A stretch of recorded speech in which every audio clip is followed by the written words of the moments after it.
Pawn shop workers at Reddit. What is the dumbest thing a customer has brought in thinking they were gonna strike us rich? One time this guy brought in a chair he said Lincoln satin. I called my Lincoln chair guy and he said it was fake. Worked at a traditional games store. Had plenty of sketchy white trash people coming in with their kids' old Yu-Gi-Oh and Magic cards thinking they're extremely valuable. Usually it was just a mismatched starter set from the early 2000s. Or the like.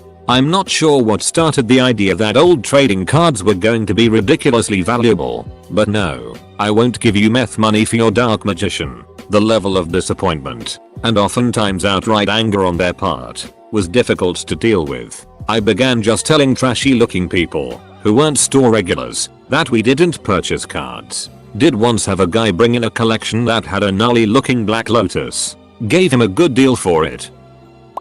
There was a buy and sell by my house that would give you $5 for any game and sell every game for 10. I used to go in and check prices on all games, and if I would make more than 10 from GameStop I would buy the game.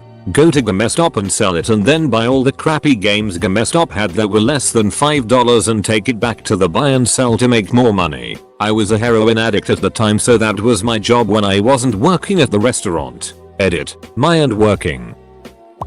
Had a guy try get $100 for 2 wheat pennies and 2 buffalo nickels. 4-legged. About 5 years ago I had a guy call the store and ask if we took GPSs. I told him we did. Then he asked the address to the store. I told him. Then he asked me how to get there.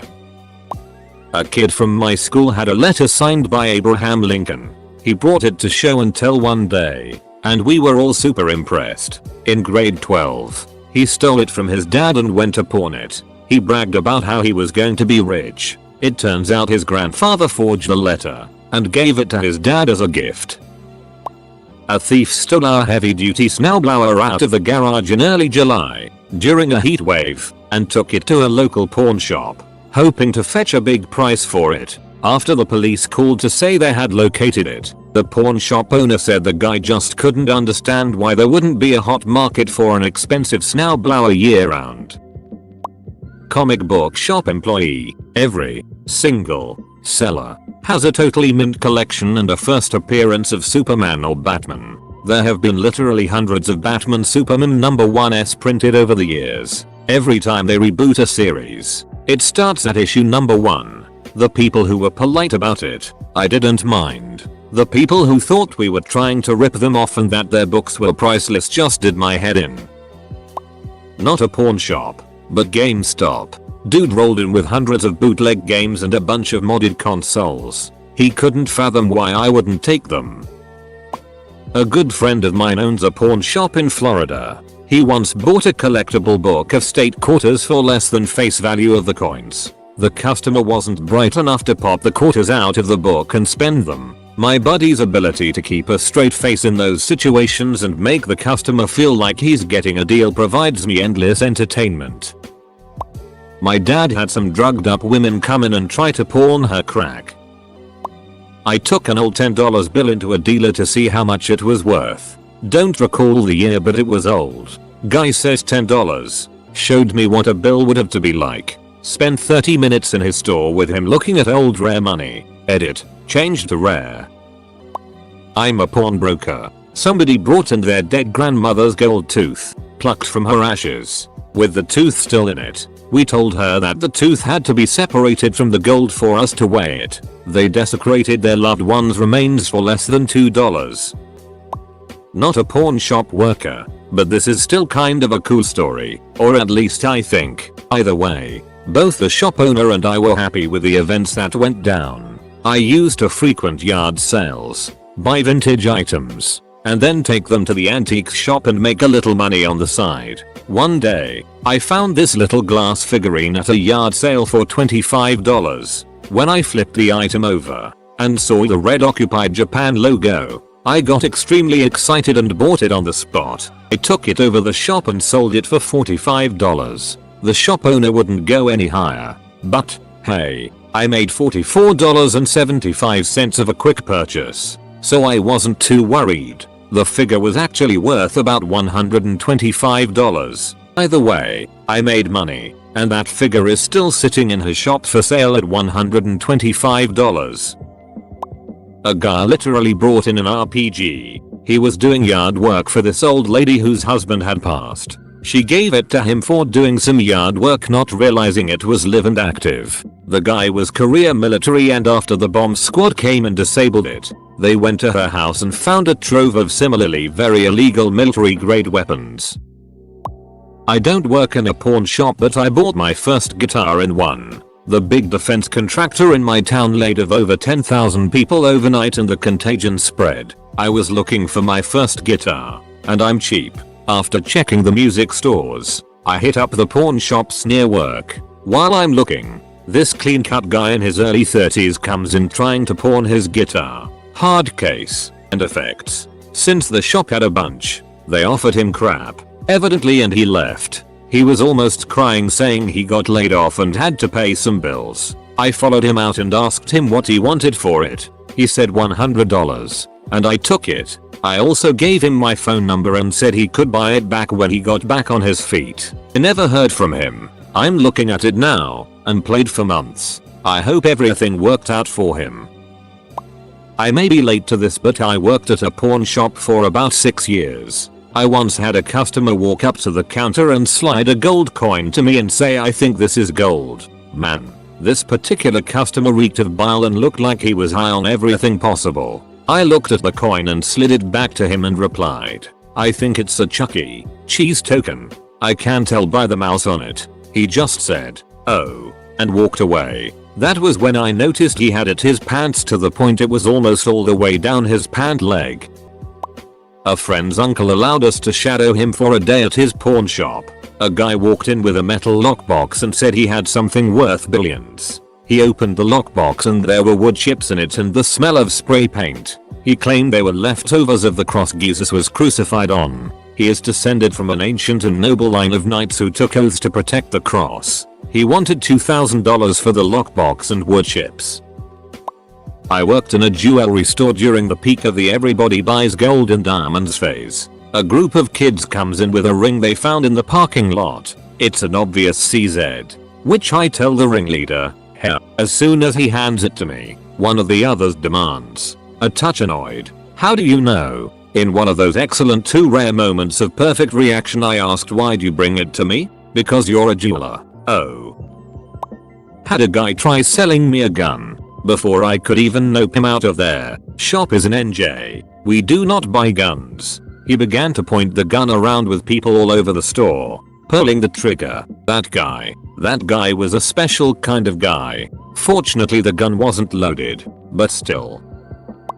As a worker in the ghetto, I get grills and gold teeth almost daily, straight from the mouth, and then they get mad when I can't accept it and throw a fit. Every employee wears panic buttons to call the cops immediately if something happens as well.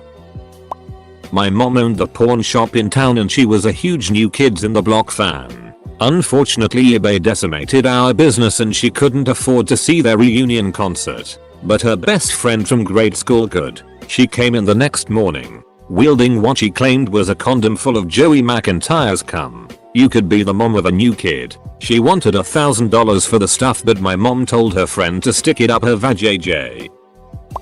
Babbage's, aka Gumestop, worker in the early 2000s. This was a case of the company being dumb. Gumestop either owned or acquired Funcoland and a couple other game store brands at the time, Babbage's being among them. We had a local guy that would drive about an hour each way and buy out every single copy of certain NES games and then bring them to our store. He would do the same in reverse as well. The company would then dutifully redistribute the games to equalize inventory between the stores. All told, he made close to $50K before they figured it out and disallowed transactions of 10 games or more in one visit. Last I heard, this same guy was churning MS, manufactured spending, on gift cards, credit cards, etc. to the tune of $60, $70K a year. Dude knows how to hustle.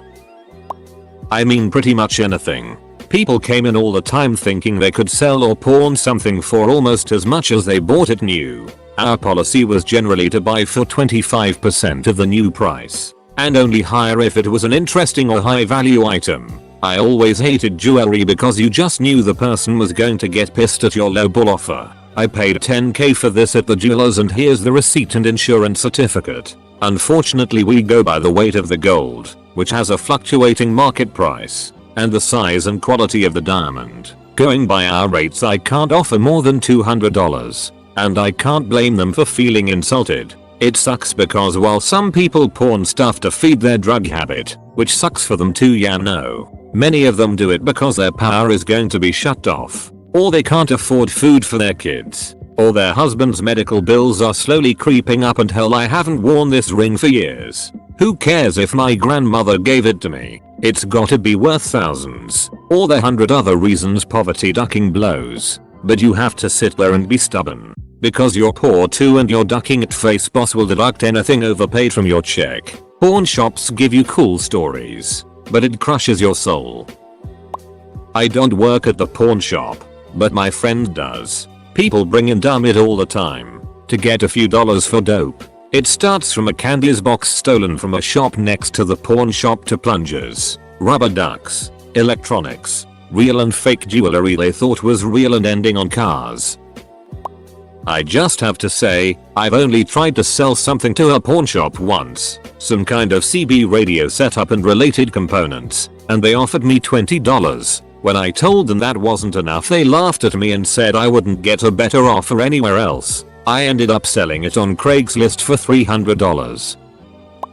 I worked in a pawn shop for around 7 years or so. We had people trying to pawn fake jewelry all the time. The best part was when they didn't know it was fake. So many women left yelling about that cheap son of a bitch. I can't even remember half the stupid we turned away. There was one thing that we didn't turn away and we should have though. And I love this story. One of the other employees took in what he described as a 24k gold baby bracelet. It was a cock ring.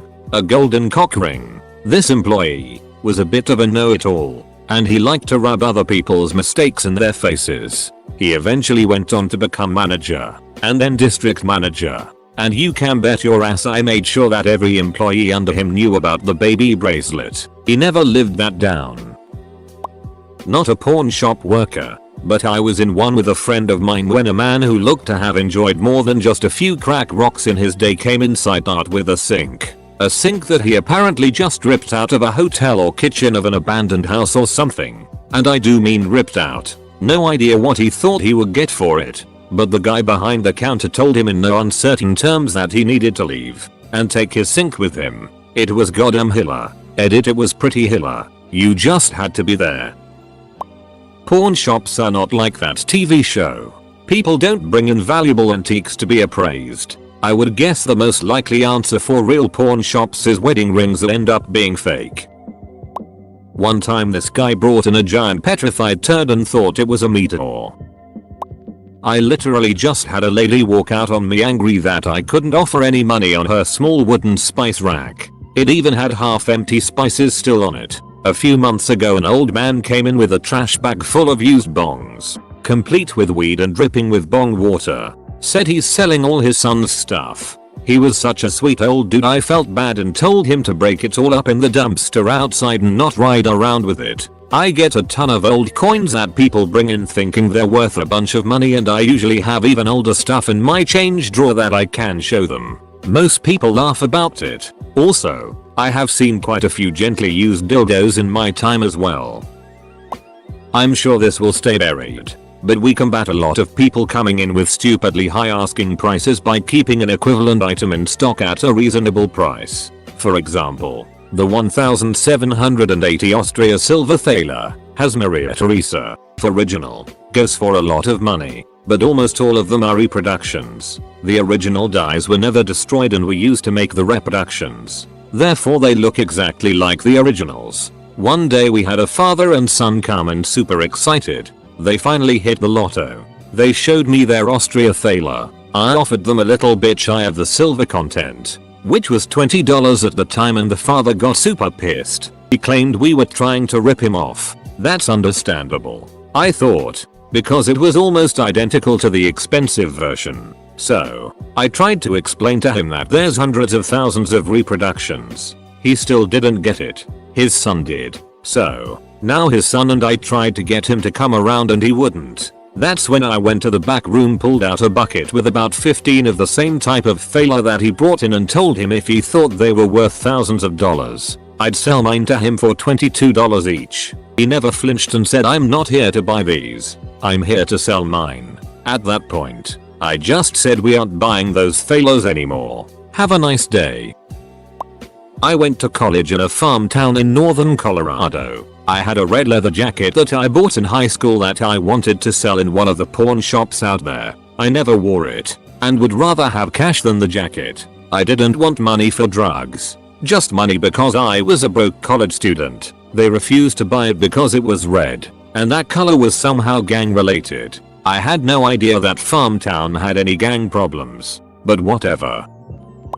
Worked at a comic book and memorabilia store, and people have really messed up notions of value. Just because it is old doesn't mean it is valuable. Just because it is rare doesn't mean there is a market for it. The worst was when people would come in with things that were signed with no authentication and demand outrageous prices. Some old lady and her obviously tweaker granddaughter brought in a comic they claimed was signed by Stan Lee and wanted $1,000 for it. We laughed them out of the shop. Also, a picture of you with William Shatner that he signed has no value to anyone but you. A penny that was dated 2009. I'm not a pawn shop owner, but when I was 10 or 11 I caught a black widow spider and excitedly brought it to the pawn shop in town inside a Mountain Dew bottle, ready to claim my bounty. They weren't interested. Pet shop wouldn't take it either. I made a cardboard sign and stood on the side of the road, but I never found a buyer.